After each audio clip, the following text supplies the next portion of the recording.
কি বলবেন, রাত পার হলেই ক্যানিং বিধানসভা আইএসএফ এর ব্যানারে রক্তদান শিবির আয়োজন, পাশেই শওকত মোল্লা আবার ফের মিটিং করতে দেখা যাচ্ছে, কি বলবেন আজকেই করছে? শওকত মোল্লা আজকে করেছে, কালকেও করেছে। শওকত মোল্লার লোকজন ওরা ডেলি করছে, কারণ এই জায়গায় আইএসএফ এর এই রক্তদান শিবিরটা যাতে সফল না হতে পারে তার জন্য এই অপপ্রচেষ্টা চালাচ্ছে। কি কারণে এত ঘন ঘন মিটিং করছে আর মিছিল করছে, কোনো ইস্যু আছে? আমার তো মনে হয় কোনো ইস্যু নেই।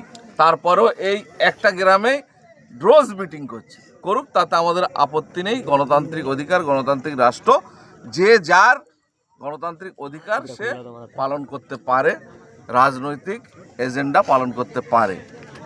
আমরা কালকে এইখানে রক্তদান শিবির করব, আইএসএফ এর ব্যানারে রক্তদান শিবির হবে। মানুষ স্বতঃস্ফূর্তভাবে ভালোবেসে এখানে স্বেচ্ছায় রক্ত দেবে এবং সেই সংখ্যা কোথায় গিয়ে পৌঁছাবে আপনারা শেষে বেলা হিসাব দেখতে পাবেন যে নওশাদ সিদ্দিকীর কার্যকলাপকে সাধারণ মানুষ কিভাবে মন থেকে গ্রহণ করছে। এই রক্তদাতাদের রক্তদানের মধ্য দিয়ে আপনারা বুঝতে পারবেন। ক্যানিং বিধানসভা সব আতঙ্কের মধ্যে থাকতো, এমনই অভিযোগ উঠতো বা সেটাই প্রকাশিত করা হতো। আর সেই ক্যানিং এ আইএসএফ এর যে এত যে মানুষের যে ভিড় আইএসএফ এর ব্যানারে রক্তদান শিবিরতে, কি বলেন, বুলডোজার দিয়ে ঘর বাড়ি ভাঙচুর হচ্ছে, তারপরেও মানুষের এত ভিড়, কি বলেন?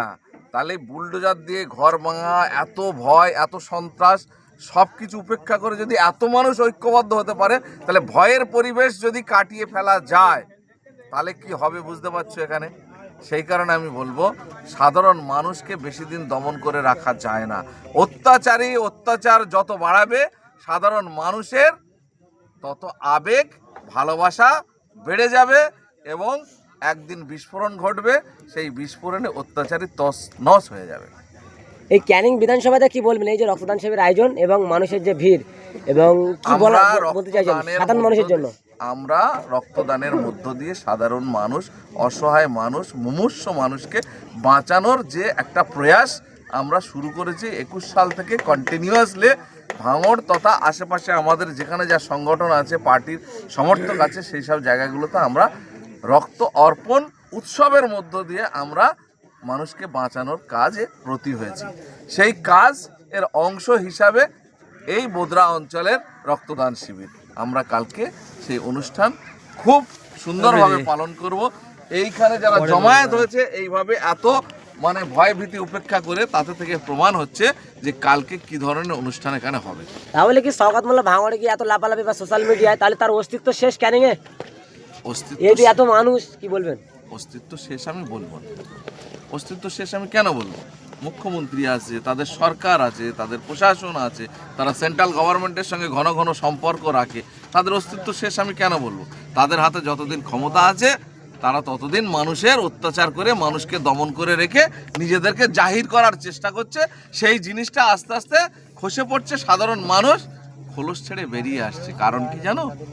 আজকে ওয়াকাফের সম্পত্তি সরকার বাঁচাবে বলে আন্দোলন করতে বারণ করেছিল, আর এখন আপনি এক সপ্তাহ আগে আপনার মসজিদের জায়গা সার্চ করলে নেটে দেখাচ্ছিল মসজিদের নামে আছে, আজকে গিয়ে সার্চ করে দেখুন ওটা কালেক্টরের নামে হয়ে গেছে, অর্থাৎ সরকারের নামে পর্চা হয়ে গেছে।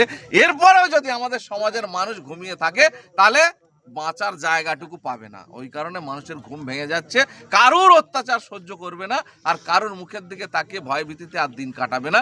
প্রকাশ্যের সামনে যদি না আসে আমাদের এই সমাজ, আমাদের এই মানুষকে কেউ বাঁচাতে পারবে না। এই কারণে মানুষ খোলস ছেড়ে ফাঁকায় চলে আসছে। এই ক্যানিং বিধানসভাতে একেবারে ইয়ং ছেলেরা একেবারে মেলাঘাটে যুক্ত ছিল। সেই ক্যানিং এর ছেলে, আগে যুবক ছেলেরা আজকে সমাজসেবা বা রক্তদানে একেবারে উৎসাহিত করছে। ভালো কাজ তো মানুষের সামনে দিতে হবে, ভালো কাজে মানুষকে উদ্বুদ্ধ করতে হবে। সেই কাজটা এতদিন করতো না কেউ। খারাপ খারাপ কাজের সঙ্গে যুক্ত করা, মেলার আসর বসিয়ে, জুয়া বসিয়ে সেখানে হই হল্লা লারালাপ্পা চালাতো। নওশাদ সিদ্দিকী একজন সম্ভ্রান্ত ভদ্র সভ্য পরিবারের ছেলে, সে দেখছে এত যুবক আমার সঙ্গে আছে, তাদেরকে কিভাবে ভালো কাজে লাগানো যায়, সামাজিক কাজে লাগানো যায়, মানুষ বাঁচানোর কাজে লাগানো যায়। তিনি সেইভাবে উদ্যোগ নিচ্ছেন, পরিকল্পনা মাফিক এইভাবে একটার পর একটা অনুষ্ঠানের মধ্য দিয়ে মানুষকে মানুষের পাশে দাঁড় করানোর, বন্ধুত্বের মেলবন্ধন তৈরি করার চেষ্টা চালাচ্ছে। এই তো ডিফারেন্স, এইখানে মানসিকতার ডিফারেন্স, তাই না? যার যেমন মানসিকতা, যার যেমন মন, সে সেরকম কাজ করবে।